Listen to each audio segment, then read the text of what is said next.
Hello friends, sweet and सवर love story channel पर आप सबका फिर से वेलकम। आज मैं लेकर आई हूँ not just a business proposal का 10th पार्ट। लांसी चंद और जियान चेंग की शादी बहुत जल्दी और बहुत धूमधाम के साथ हो गई और उसके कुछ दिनों बाद लान वांगजी वाई सिटी शिफ्ट हो गया। जाते ही पहले उसने अपने फैक्ट्री में वो सब चेंजेस करा लिया जिसके बारे में वो बात कर रहा था और फिर फैक्ट्री में प्रोडक्शन शुरू हो गया। लान वांगजी इससे पहले कॉम्प्लिकेटेड प्रोजेक्ट संभाल कर आया है। इस फैक्ट्री को संभालना उसके लिए ज़्यादा बड़ा काम नहीं है। बायर्स भी रेडी थे, इसलिए काम अच्छे से चलने लगा। लान वांगजी की फैमिली लाइफ भी अच्छी ही चलने लगी। बस बीच बीच में निये हुए संग आता रहता है। उसके आने से लान वांगजी को अच्छा तो नहीं लगता है, पर उसने कभी उसके साथ कोई बुरा बर्ताव नहीं किया। बस जब वो बहुत रात तक बैठा रहता है तब उसे बहुत गुस्सा आता है और वो उसे जाने के लिए बोल देता है। थोड़े दिन में उसने उसे इग्नोर करना शुरू कर दिया। उसके ऊपर नज़रदारी करने से ज़्यादा इम्पोर्टेंट काम है उसके पास। एक दिन विवुक्षा को दूसरे बच्चे का ख्याल आया। उसने पूछा, चाचा जी तुम्हें एक और बच्चे के लिए बोल रहे थे ना? अगर हमें दूसरा बच्चा करना है तो हम जल्दी कर लेते हैं। दोनों बच्चे साथ में बड़े हो जाएंगे और सीजू को भी खेलने का साथी मिल जाएगा। पर वही, मैं अब वहाँ जाकर ज़्यादा दिन रह नहीं पाऊँगा, लान वांगजी ने कहा। सीजू के टाइम तो मैं रोज़ उसे देखने जाता था और उसके पैदा होने के बाद भी 1 साल तक मैं उसे रेगुलर क्लिनिक ले जाता था। हाँ, बात तो तुम्हारी सही है, विवुक्षा ने कहा। नेक्स्ट टाइम जब दोनों सीसीटी गए तब इस बारे में बातचीत हुई। लान वांगजी ने इस प्रोजेक्ट को बहुत पहले ही हैंड ओवर कर दिया था, जब सीजू पैदा हुआ था उस वक्त। और अब तो वो लैंड क्लैन के काम में भी ज़्यादा इन्वॉल्व नहीं होता है। इस क्लिनिक को दोबारा शुरू हुए 2 साल से ज़्यादा टाइम हो गया था। इस बीच इसके प्रोसीड्योर में बहुत इम्प्रूवमेंट हो गया। लान वांगजी को अब बच्चे को देखने के लिए हर रोज़ क्लिनिक जाना नहीं पड़ेगा। लान सिचेन ने कहा कि महीने के 20 दिन वही बच्चे को देखने चला जाएगा और कुछ ज़रूरत होगा तो वांगजी को खबर कर देगा। वो युवक्षा भी हर महीने 2-3 दिन के लिए सीसीटी आ पाएगा। लान वांगजी भी 1-2 दिन के लिए सीसीटी पहुंच जाएगा। जियांग चंग ने भी कहा कि फैमिली के बच्चे के लिए तो हर कोई रिस्पॉन्सिबिलिटी ले लेगा। लान वांगजी को उसके लिए ज़्यादा चिंता करने की ज़रूरत नहीं है। और ये काम करते करते जियान चेंग और उसके हस्बैंड को भी थोड़ा एक्सपीरियंस हो जाएगा। जब उनके खुद के बच्चे होंगे तब उन्हें ज़्यादा परेशानी नहीं होगी। जब उनका दूसरा बेटा जिंगी पैदा हुआ उस टाइम विवुक्षा और लान वांगजी सीजू को लेकर सीसीटी चले गए। कुछ दिन रहने के बाद विवुक्षा वाई सिटी वापस आ गया और लान वांगजी अपने दोनों बेटों को लेकर सीसीटी में रह गया। 3 महीने सीसीटी में रहकर उसने जिंगी का सारा चेकअप कराया और फिर वो वाई सिटी वापस आया। जब वाई सिटी के एयरपोर्ट के बाहर विवुक्षा अपनी फैमिली के लिए वेट कर रहा था तब निये हुएशंग ने उसे कॉल किया। विवुक्षा उसका कॉल रिसीव नहीं करना चाहता था। 3 महीने बाद वांगजी और बच्चे वापस आ रहे हैं। इस वक्त उसके पास निये हुएशंग की तरफ ध्यान देने का टाइम नहीं है। पर निये हुएशंग कॉल करता रहा। बहुत बार कॉल करने के बाद भी जब विवुक्षा ने कॉल रिसीव नहीं किया तब उसने एक मैसेज भेजा, वुक्षा तुम कहाँ हो? एक बार मुझसे बात कर सकते हो? मैं बहुत मुसीबत में हूँ। विवुक्षा उसका मैसेज पढ़ ही रहा था कि निये हुएशंग ने फिर से कॉल किया। वुक्षा प्लीज़ मेरे घर आ जाओ, उसने कहा। विवुक्षा को पता था कि ये निये हुएशंग का उसे घर बुलाने का बहाना है। आज उसे शराब पीने के लिए कोई नहीं मिला होगा, इसलिए वो विवुक्षा के पीछे पड़ा है। उसने कहा, हुएशंग आज मैं बिजी हूँ, तुमसे कल मिलता हूँ। नहीं वुक्षा, तुम्हें आज ही आना पड़ेगा।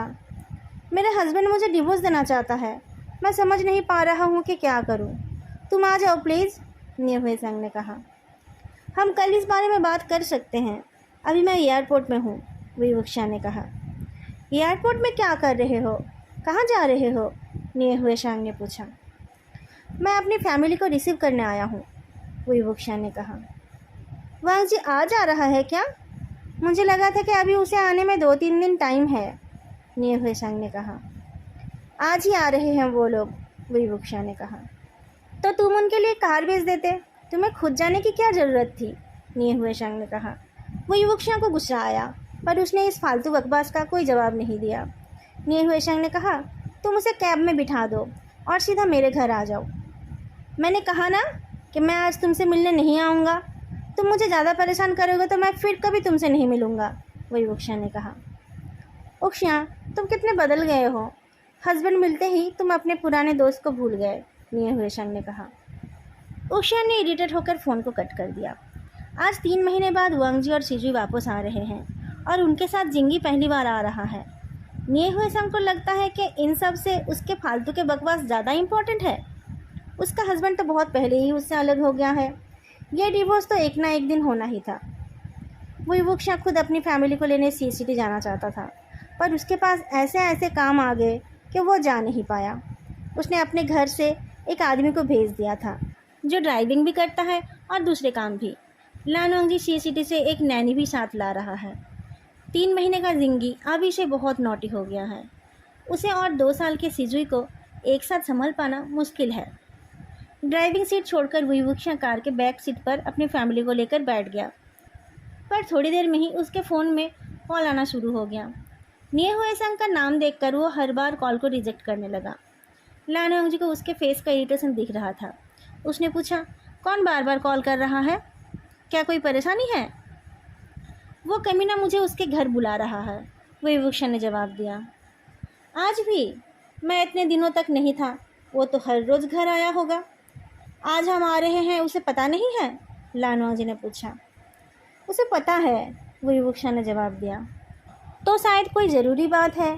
तुम कॉल रिसीव करके सुन लो, लानवांगजी ने कहा। लाजा, तुम अभी ऐसे बोल रहे हो और फिर बाद में तुम खुद गुस्सा करोगे, वुईवुक्शा ने कहा। तुम पहले उसकी बात तो सुन लो, लानवांगजी ने कहा। उसके हस्बैंड ने डिवोर्स की बात की है, वुईवुक्शा ने कहा। उससे वो दुखी है? लानवांगजी ने पूछा। अरे ये सब उसके ड्रामे हैं। उसे बस शराब पीने का बहाना चाहिए। आज कोई और नहीं मिला होगा, वुईवुक्शा ने कहा। मुझे लगता है कि वो जानबूझकर तुम्हें बुला रहा है, क्योंकि उसे पता है कि आज मैं आ रहा हूँ, लानवांगजी ने कहा। उसके हस्बैंड ने शायद सच में डिवोर्स के लिए कहा है, वुईवुक्शा ने कहा। उससे क्या फ़र्क पड़ता है? मैरिड रहे या सिंगल, वो तुम्हें ही चाहता रहेगा, लानवांगजी ने कहा। ऐसा कुछ नहीं है लाजा, वुईवुक्शा ने कहा।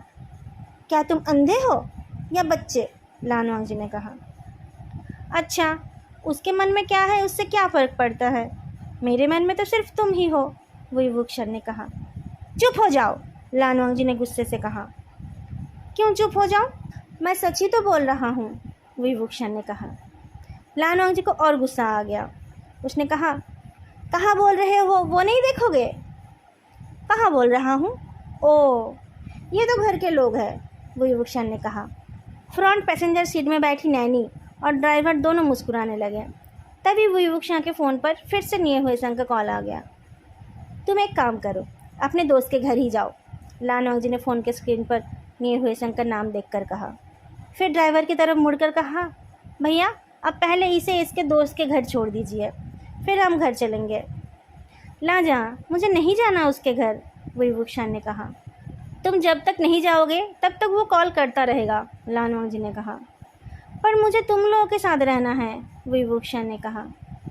तो क्या तुम फ़ोन को स्विच ऑफ कर सकते हो? लानवांगजी ने पूछा। नहीं, कितने इम्पोर्टेंट कॉल आते हैं मेरे पास, वुईवुक्शा ने कहा। तो कॉल करता रहेगा और उससे मुझे और गुस्सा आता रहेगा। उससे अच्छा कि तुम उससे मिलने जाओ और उसे बता दो कि इसके बाद से तुम उसके साथ बैठकर शराब नहीं पियोगे, लानवांगजी ने कहा। लाजा, वुईवुक्शा ने कहा। तुम डिसाइड कर लो वुईंग, तुम्हें मेरी ज़रूरत है या उसकी? मेरे साथ रहना है तो उसके साथ दोस्ती कम करनी पड़ेगी, लानवांगजी ने कहा। लाजा, मेरी मुसीबत के टाइम, वुईवुक्शा बोलने लगा। लानवांगजी ने उसे इंटरप्ट किया। मुझे सब पता है। मैंने ये नहीं कहा कि तुम कभी उसके साथ बात मत करो। मैं तो बस तुम्हें उसके साथ बैठकर शराब पीने से मना कर रहा हूँ। और तुम आज ये बात उसे अच्छे से समझा कर आना। तुम कहना कि मैंने तुम्हें मना किया है, सारा ब्लेम मुझ पर डाल देना। वुईवुक्शा चुप रह गया। लानवांगजी ने कहा कि वुईवुक्शा को निये हुए संग के घर छोड़कर बाकी लोग घर चले जाएंगे। फिर ड्राइवर खाना खाकर वुईवुक्शा को लेने पहुंच जाएगा। देर मत करना, गाड़ी पहुंचते ही निकल कर आ जाना, लानवांगजी ने कहा। लेकिन 1 घंटे बाद जब ड्राइवर वुईवुक्शा को लेने गया तब वुईवुक्शा ने उसका कॉल रिसीव नहीं किया। लानवांगजी ने तुम्हें मेरे साथ शराब पीने से मना किया है? क्या आजकल तुम उसके परमिशन के बिना कुछ नहीं करते हो? तुम्हारी अपनी कोई लाइफ है या नहीं? निये हुए संग ने इरिटेट होकर पूछा। वो मेरा हस्बैंड है, उसकी बातें तो मुझे माननी ही पड़ेगी। और तुम भी थोड़ा पीना कम कर दो, तुम्हारे हस्बैंड को भी तो तुम्हारा इतना पीना पसंद नहीं है, विवुक्षा ने कहा। मैं उसका खरीदा हुआ गुलाम नहीं हूँ, निये हुए संग ने कहा। वैसे भी वो तो डिवोर्स चाहता है। तुम सुधर जाओगे तो वो तुम्हें डिवोर्स नहीं देगा, तुम अपनी आदतें सुधार लो ना, विवुक्षा ने कहा। वो डिवोर्स देना चाहता है, ये उसकी मर्जी है, मैं उसके लिए अपने आप को नहीं बदलूँगा। मुझे तुम्हारी तरह गुलामी पसंद नहीं है, निये हुए संग ने कहा। पर मुझे वांग जी की गुलामी पसंद है, विवुक्षा ने मुस्कुरा कर कहा। मुझे अब घर जाना चाहिए। तुमने कहा कि तुम डिवोर्स की बात से दुखी हो, इसलिए मैं आ गया। पर तुम्हें अगर डिवोर्स से कोई प्रॉब्लम नहीं है तो तुमने मुझे बुलाया ही क्यों था? मैंने उससे 1 करोड़ मांगा, पर उसने मना कर दिया, निये हुए संग ने कहा। क्या? विवुक्षा चौंक उठा। तुमने उससे 1 करोड़ रुपए मांगे हैं? किस लिए? उसने कहा कि वो 25 लाख से ज़्यादा नहीं देगा। इतने से पैसों से मेरा क्या होगा, इसलिए मैंने डिवोर्स लेने से मना कर दिया है, निये हुए संग ने कहा। ओह, विवुक्षा निये हुए संग की तरफ देखता है, जो ड्रिंक्स और स्नैक्स रेडी करके बैठा है। इसे डिवोर्स से प्रॉब्लम नहीं है, बस एलिमनी में मिलने वाली रकम से प्रॉब्लम है। अपने हस्बैंड की बातों से वो यहाँ आ तो गया है, पर विवुक्षा का पूरा ध्यान अपने घर पर ही है। यहाँ अगर उसे लेट हो गया तो उसके बच्चे सो जाएंगे। कल सुबह उसे ऑफिस जाना है और 2-3 दिन में बिजनेस टूर पर भी जाना है। दोनों हाथों से अपने चेहरे को घिसते हुए वो बोलता है, मैं चलता हूँ, तुमसे बाद में बात कर लूँगा। तुम्हें मुझसे मिलना हो तो तुम लंच टाइम पर ऑफिस में आ जाना। अभी कहाँ जा रहे हो? तुमने अभी तक एक सिप भी नहीं पिया, निये हुए संग ने कहा। मैंने कहा ना कि मैं नहीं पी सकता, विवुक्षा ने कहा। आज के बाद मत पीना, आज एक तो ले लो, इसके बाद मैं फिर तुम्हें नहीं बुलाऊंगा, निये हुए संग ने कहा। विवुक्षा हेजिटेट करता है। ये आखिरी जाम, हमारी दोस्ती के नाम, निये हुए संग ने अपना ग्लास उठा लिया। विवुक्षा थोड़ी देर के लिए सोचता है और फिर बैठ जाता है। वांग जी इतना नासमझ नहीं है, वो इस बात को समझ जाएगा। आज लास्ट है, इसके बाद वो निये हुए संग के साथ कभी शराब नहीं पिएगा। ये इतना कड़वा क्यों है? विवुक्षा ने एक सिप पीकर मुंह बना लिया। क्या वांग जी ने तुम्हें शराब छुड़ाने के लिए कोई दवाई दी है? यही ड्रिंक तो मैं रेगुलर पीता हूँ, मुझे तो ठीक ही लग रहा है, निये हुए संग ने कहा। पर मुझे ये थोड़ा स्ट्रॉन्ग लगा, दूसरा सिप पीकर विवुक्षा ने कहा। मेरे ग्लास से पीकर देखो, निये हुए संग ने अपना ग्लास आगे किया। नहीं ठीक है, कहकर विवुक्षा अपने ग्लास से ही पीने लगा।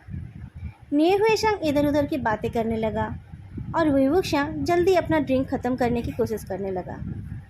घर जाने में ज़्यादा देर होगी तो वांग जी नाराज़ हो जाएगा। विवुक्षा लानवांग जी के गुस्से वाले फेस के बारे में सोचकर मुस्कुरा देता है।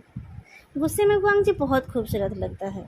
उस टाइम उसे सीड्यूस करने में भी बहुत मज़ा आता है। गुस्सा हेल्थ के लिए अच्छा नहीं है, नहीं तो विवुक्षा अपने हस्बैंड को हर रात गुस्सा दिलाता। वांग जी के बारे में सोचते सोचते ही ग्लास खाली हो गया। विवुक्षा ने खाली ग्लास को टेबल पर रखा। वो अब उठकर जाना चाहता है। उसने चेयर से उठने की कोशिश की, पर वो उठ नहीं पाया। उसका सर चकराने लगा। उसने तो बस थोड़ा सा ही पिया है, इतने में नशा कैसे हो गया? अपने हाथ के फ़ोन को टेबल पर रखकर उसने चेयर पर ठेस लगा लिया। उसने समझने की कोशिश की कि ऐसा क्यों हो रहा है, पर उसके दिमाग ने काम करना बंद कर दिया। उसे टाइम का भी एहसास नहीं रहा। 5 मिनट टाइम बीता या 5 घंटे, यह उसे समझ नहीं आया। तभी टेबल पर रखा उसका फ़ोन शोर करने लगा तो वो चौंक कर उठा। वांग जी उसके लिए कार भेजने वाला था, शायद उसे लेने कोई आ गया है। विवुक्षा अपने फ़ोन के लिए हाथ आगे करता है, पर निये हुए संग ने उसके फ़ोन को उसके पहुंच से बाहर रख दिया। आज तुम घर नहीं जाओगे, निये हुए संग ने मुस्कुरा कर कहा। आज तुम मेरे घर में ही रहोगे। वांग जी मेरा वेट कर रहा है और मेरे बच्चे भी, विवुक्षा ने किसी तरीके से कहा। पता नहीं उस वांग जी ने तुम पर क्या जादू कर दिया है। तुम उसकी शादी अटेंड करने गए थे और उसी से शादी करके आ गए, और फिर तुम बार बार उसके पास जाने लगे। तुम्हारी शादी एक बिजनेस डील थी, पर पता नहीं कैसे वांग जी ने तुम्हें सीड्यूस कर लिया। वो एक बार के लिए भी तुम्हारे घर नहीं आया, फिर भी तुमने उसके साथ फैमिली प्लानिंग कर ली। क्यों? क्या है उसमें जो मुझ में नहीं है? निये हुए संग ने पूछा। वो मेरा हस्बैंड है और मेरा प्यार भी, वुईवुक्षा ने कहा। मैं इतने सालों से तुम्हारे साथ हूँ, इतनी बार मैं तुम्हारे घर गया, और वो 2 दिन का आया हुआ लान वांगजी मुझे बाहर जाने का रास्ता दिखाता है। आज मैं उसे उसकी औकात बताऊंगा। आज उसका हस्बैंड, जिसकी वजह से उसके पैर ज़मीन पर नहीं पड़ते हैं, मेरे पास रहेगा। आज तुम मेरे साथ मेरे बेड पर सोओगे, निये हुए संग ने कहा। नहीं, मैं घर जाऊंगा और अपनी फैमिली के साथ अपने बेड पर सोऊंगा, वुईवुक्षा ने धीरे से कहा। वुईवुक्षा के फ़ोन में फिर से कॉल आने लगा तो निये हुए संग ने फ़ोन को स्विच ऑफ कर दिया। फिर वो वुईवुक्षा के पास गया। तुम कहीं नहीं जाओगे वुक्षा, आज तुम मेरे बनोगे। बहुत इंतज़ार कर लिया मैंने, अब और नहीं। वुईवुक्षा का दिमाग काम नहीं कर रहा था। उसने निये हुए संग की बातों को समझने की कोशिश की, पर उसे कुछ भी समझ नहीं आया। उसने कहा, मुझे मेरी कार तक पहुंचा दो, मैं घर जाना चाहता हूं। निये हुए संग आकर वुईवुक्षा के थाइस के ऊपर बैठ गया और अपने शर्ट के बटन्स खोलकर वुईवुक्षा के हाथों को अपने चेस्ट के ऊपर रख लिया। वुईवुक्षा अपने हाथों को हटाने की कोशिश करता है, पर निये हुए संग ने उसके हाथों को टाइटली पकड़ रखा। मेरे साथ ये सब मत करो, मुझे घर जाने दो, वुईवुक्षा ने रिक्वेस्ट किया। चले जाना, निये हुए संग मुस्कुराकर वुईवुक्षा की शर्ट का एक बटन खोलता है। पहले थोड़ा एंजॉय तो कर लो। हुआइसंग, तुम मेरे दोस्त हो, तुम मेरे साथ ऐसा क्यों कर रहे हो? मेरी बॉडी सिर्फ वांगजी के लिए है, तुम इसे मत छुओ, वुईवुक्षा ने कहा। वांगजी वांगजी वांगजी, पता नहीं ऐसा क्या है उसमें, उसे तो बस बच्चे पालने आते हैं, निये हुए संग ने वुईवुक्षा का कॉलर पकड़कर हिलाया। मेरी तरफ देखो, मैं उससे बेटर हूँ, मैं तुम्हें उससे ज़्यादा खुशी दे सकता हूँ। वुईवुक्षा मुश्किल से अपने हाथों को उठाता है और निये हुए संग को अपने से अलग करने की कोशिश करता है, पर निये हुए संग ज़बरदस्ती उसे किस करने की कोशिश करता है। वुईवुक्षा ने अचानक उसे धक्का दे दिया तो वो टेबल के ऊपर गिर पड़ा। धक्का लगकर शराब की बोतल नीचे गिर गई और वो टूट गई। दरवाजे के बाहर खड़े ड्राइवर को कांच की बोतल टूटने की आवाज़ सुनाई दी। वो चौंक कर लान वांगजी की तरफ देखता है। वुईवुक्षा को लेने सिर्फ ड्राइवर को भेजना ठीक नहीं लग रहा था, तो वो भी उसके साथ आ गया था। 2-3 बार फ़ोन रिसीव ना करने के बाद जब वुईवुक्षा ने फ़ोन को स्विच ऑफ कर दिया, तब वो दोनों कार से निकलकर डोर के पास आ गए थे। लान वांगजी डोरबेल बजाने ही वाला था कि अंदर से ऐसी आवाज़ आई, वुक्शिया। निये हुए संग फिर से वुईवुक्षा के ऊपर कूद पड़ा, पर तभी अचानक डोरबेल बजने लगा। निये हुए संग इरिटेट हो गया। अब कौन आ गया? वुईवुक्षा को अब थोड़ा होश आ गया था। वो इस मौके का फ़ायदा उठाने की कोशिश करता है। धक्का धक्की में और भी बर्तन नीचे गिर गए। लान वांगजी बेचैन होकर डोर पर धक्का देने लगा। ड्राइवर ने कहा, आप हट जाइए, मैं ज़ोर से लात मारता हूँ। वो एक बार ज़ोर से लात मारता है और फिर कुछ सोचकर डोर से थोड़ा दूर जाकर खड़ा होता है। तुम बैठो, मैं देखता हूँ, निये हुए संग ने कहा। फूड डिलीवरी बॉय आया होगा। पर जैसे ही उसने डोर का लॉक खोला, उसे बहुत ज़ोर से धक्का लगा। निये हुए संग नीचे गिर गया तो ड्राइवर अंदर चला गया। वुईवुक्षा को देखकर उसे लगा कि वो नशे में है। इसके पहले उसने कभी उसे ऐसे नशे में नहीं देखा था। वो सहारा देकर उसे उठाने जाता है तो वुईवुक्षा ने कहा, मुझे हॉस्पिटल लेकर चलो। हाँ, अभी चलता हूँ, कहकर वो उसे उठाकर बाहर की तरफ ले जाता है। निये हुए संग उठने की कोशिश करता है तो उसकी नज़र डोर के बाहर खड़े लान वांगजी के ऊपर पड़ी। लान वांगजी को भी लगा कि वुईवुक्षा ने ज़्यादा पी लिया है। वो अपनी जगह से नहीं हिला। आज वो निये हुए संग से हार गया। अच्छा होता कि वो यहाँ आता ही नहीं। अगर उसे पता होता कि आज वुईवुक्षा को अपने सो कॉल्ड दोस्त के साथ रात गुजारना है, तो वो अपनी बेइज्जती कराने यहाँ नहीं आता। दोस्तों, आज का पार्ट मैं यहीं पर ख़त्म कर रही हूँ। आप लोगों को ये पार्ट कैसा लगा बताना मत भूलना। फिर मिलेंगे अगले वीडियो में। तब तक के लिए बाय।